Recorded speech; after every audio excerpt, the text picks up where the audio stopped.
Hey guys, welcome to RT Infrastructure Micro Lessons, where we cover short lessons about network automation, and AWS. In today's lesson, we are going to talk about switchport speeds. Now, typically, when you connect a device to a switch, the switch and the device kind of auto negotiates what speed to use for that connection. Now, the switchport speed pretty much determines the maximum amount of data that can travel through that port at one time. With that being said, if the device only support a certain speed, then that's the speed that they're going to use. Now, a lot of times you can see on the switch that there's different speeds that you can support. Use typically the normal copper gigabit Ethernet. They go up to 1 gig per second, and then they also have options of 10 megabits per second or 100 megabits per second.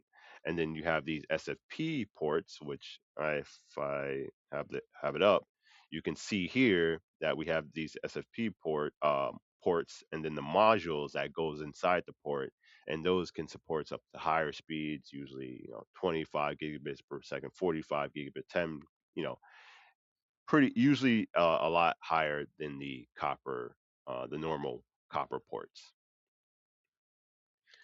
So let's get into it. Um, Typically, what you want to do, and I'll start outside here. So typically, you want to go into your configuration terminal, and then you want to go ahead and type in the the interface that you want to either change the speed to, or make sure that they're correct here. So we'll go in there, and then we'll go ahead and do speed. And let me just do a question mark. Now, as you can see, you have a couple of options here. You can force it to use 10 megabits per second. Highly wouldn't recommend that. 100 megabits per second or 1 gigabit per second. Or you can just have it auto. Now, typically, you're always going to keep it on auto for these copper ports. You're probably never going to change that. But if we look at these fiber ports, and it'll help if I interface. You want to put that there, and then we go speed, and then question mark. You can see we have a couple of more options here. Obviously, it goes up a little bit higher than the copper. We got 10 gigabits per second here, so we can force it to use that.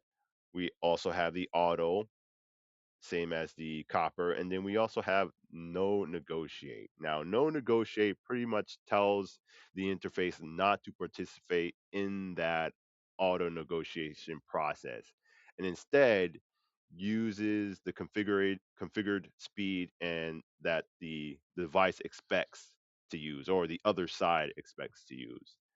Um, and you probably won't use that as much. I know in my experience, when replacing switches and plugging in the fiber module into the fiber port, sometimes I have issues where the I get no activity lights, no link lights, and no negotiate does help out with that.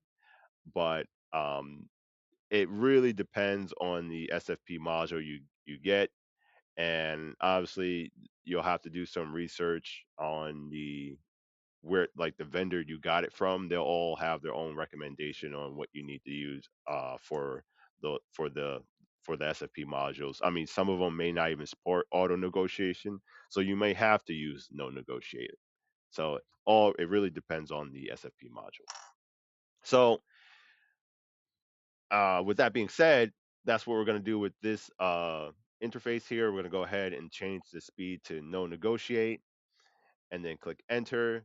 And now that is not being negotiated anymore.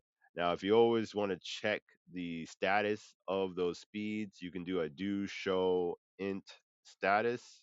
So int is interface status. And you can see right here, you can see the speeds and the duplex.